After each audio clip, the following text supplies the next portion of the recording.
Inicia Marcos 16. No capítulo anterior, nós vimos que as únicas pessoas que ficaram ao lado de Jesus até o fim foi Maria Madalena, Maria, mãe de Tiago, que já não é mais chamada mãe de Jesus, porque agora, depois que Jesus fora morto, nós vamos entender o porquê Marcos já demonstra isso, que agora Jesus, quando ressuscita, ressuscita como Deus. E Deus é incriado, né? Deus não tem pai nem mãe. Então, a Bíblia termina Marcos 15 dizendo que os únicos que estiveram ao lado de Jesus foi Maria Madalena, Maria, mãe de Tiago e José e Salomé. E agora, olha o detalhe interessante, estas mesmas, era sexta-feira, Jesus crucificado, antes das 6 horas foi colocado dentro de um sepulcro, porque José de Arimateia pediu o corpo dele. Olha só a dor. Queridos, nenhum discípulo, homem, permaneceu ali. As únicas pessoas que permaneceram até o fim ao lado de Jesus foram essas 3 pessoas. Marcos faz questão de mencionar.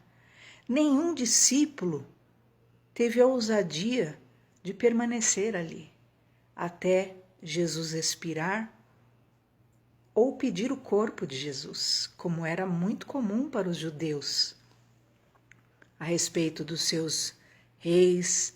Lembra quantos judeus leais atravessaram terras inimigas atrás do corpo do seu rei? Até Saul lutaram pelo corpo de Saul para trazê-lo de volta, para dar-lhe um sepultamento digno. Isso era muito importante para um judeu, mas não havia um discípulo sequer ali para pedir o corpo de Jesus. E quem pediu foi José de Arimateia, o único que estava ali ainda para dar a Jesus um sepultamento digno. E diz então que quando chega o primeiro dia da semana, que é o domingo, porque no sábado nenhum judeu podia fazer nada, nenhuma daquelas mulheres podiam fazer nada. Então, o sábado, silêncio total. Cristo permaneceu, entre aspas, dentro do sepulcro. Mas no domingo, assim que saiu o sol, acredito que umas 5h30, 6 horas da manhã, diz que Maria Madalena, Maria, mãe de Tiago, de novo Marcos faz questão de mencionar, e Salomé vão ao sepulcro para ungir o corpo de Jesus. E elas vão no caminho preocupadas, quem removeria a pedra? A pedra era grande, queridos, e era muito pesada. Isso nós vemos um ensino muito grande, né? Como Deus é poderoso. Porque às vezes você está na sua caminhada de amor a Deus, elas foram as únicas ali que amaram ao Senhor até o fim e não se importaram com a vergonha ou não se escandalizaram em Jesus. E quando você ama o Senhor incondicionalmente, enquanto você se preocupa, quem removerá a grande pedra que está no meu caminho? Quem removerá aquela grande pedra? Quando elas chegam no sepulcro, diz que a pedra grande já tinha sido removida. E elas entram dentro do sepulcro e elas encontram um jovem lá dentro, com vestes compridas, brancas, resplandecentes, e elas se assustam com aquele jovem ali dentro, com a pedra removida, e ele diz para elas: vocês vieram buscar a Jesus Cristo, mas ele não está aqui. Ele vai adiante de vós para a Galiléia. Avise os demais discípulos e a Pedro. Olha o detalhe.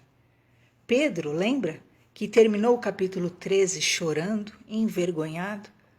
Pedro com certeza não se sentiria mais digno de ser contado entre os discípulos, embora todos tenham abandonado Jesus.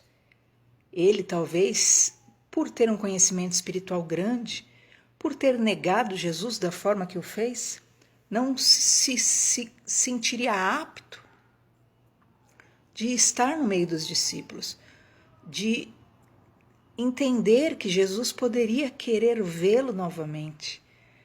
E o anjo faz questão de dizer: diga a todos os discípulos e a Pedro, não deixem de dizer a Pedro, que Jesus vai adiante e estará na Galileia esperando por vocês. É tremendo, né?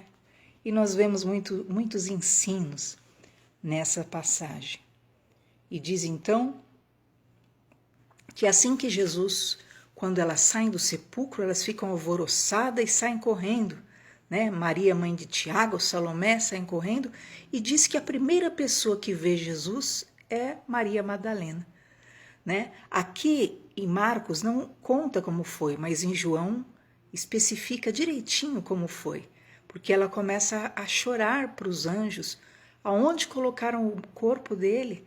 As outras, né, já ficam assustadas e vão correndo para ir embora. Ela não, ela quer o corpo. É emocionante, né? Ela fala, onde que está o corpo do meu Jesus? Onde está? E nesse momento o próprio Jesus diz para ela, João que conta essa história aos detalhes, Jesus diz para ela, mulher, por que choras? Lembra dessa passagem? E realmente Maria Madalena foi a primeira a ver Jesus depois de ressuscitado. Depois, só quando nós chegarmos em João, a gente conta direitinho esse encontro maravilhoso dos dois. Marcos não quis mencionar esses detalhes. E diz então a palavra do Senhor que partindo elas foram para onde os discípulos estavam escondidos. Olha o detalhe. Os discípulos não estavam no final da crucificação. Os discípulos não estavam quando o corpo de Jesus foi colocado no sepulcro. Tanto que diz que Maria Madalena, Maria e Salomé ficaram olhando onde colocaram o corpo de Jesus. Os discípulos não estavam com ela quando elas foram lá para ungir o corpo de Jesus no domingo. Tanto que elas estavam preocupadas como removeriam a pedra. E esse é um ensino maravilhoso que vale a pena nós ratificarmos. Às vezes você, mulher, se sente limitada, enfraquecida, porque não tem um apoio, porque não tem uma mão forte, humana. Mas quando você tem fé em Deus, quando você tem uma fé pura, genuína, um amor verdadeiro, Deus sempre mandará anjos à sua frente para remover quaisquer obstáculos que te afastem do teu amor, do teu milagre, do que você ama, do teu bem amado.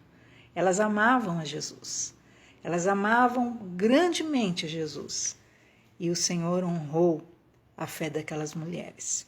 E diz então que elas chegam para os discípulos e contam toda a aparição do anjo, o milagre, o anúncio de que Jesus ia para Galileia e aguardá-los lá, mas eles não acreditaram. E de repente chegam os dois discípulos, que João conta o detalhe, os discípulos que encontraram Jesus no caminho de Emaús. E esses discípulos chegam também e contam, mas eles também não creram. Por fim, o próprio Jesus entra dentro daquela sala e indignado, triste, né? O primeiro contato que Jesus tem com eles já precisa repreendê-los. E Jesus estava indignado pela dureza do coração deles, pela incredulidade que havia dentro deles. Mas mesmo assim, Jesus lhes diz para que eles preguem o Evangelho, saiam pelo mundo e anunciem as boas novas de salvação. E então Jesus diz para eles, ide por todo o mundo, preguem o Evangelho a toda criatura. Quem acreditar e for batizado será salvo, mas quem não acreditar será condenado. E os sinais vão seguir aqueles que acreditarem. No meu nome vão expulsar demônios, em meu nome falarão novas línguas, que é o batismo no Espírito Santo. Em meu nome vocês dominarão serpentes. Se beberem algo mortífero, ou seja, se lhes envenenarem, não haverá dano algum. E vocês colocarão as mãos sobre os enfermos, e os enfermos serão curados. A essas alturas é lógico que os discípulos já criam, porque Jesus estava diante deles. ressurreto. Por isso Jesus diz: bem-aventurados que não viram, mas creram. Somos nós hoje. Nós não tivemos o privilégio que eles tiveram, mas nós estamos debaixo desse mesmo envio. E o Senhor Jesus, depois de lhes falar, foi recebido aos céus e assentou-se à direita de Deus. E eles, depois de receber esse envio, diz então Marcos, encerrando o capítulo, diz que eles pregaram por todas as partes e o Espírito Santo cooperava com as ações deles e confirmava com sinais que os seguiam. Amém. Glória a Deus. Deus abençoe e nós encerramos o livro de Marcos.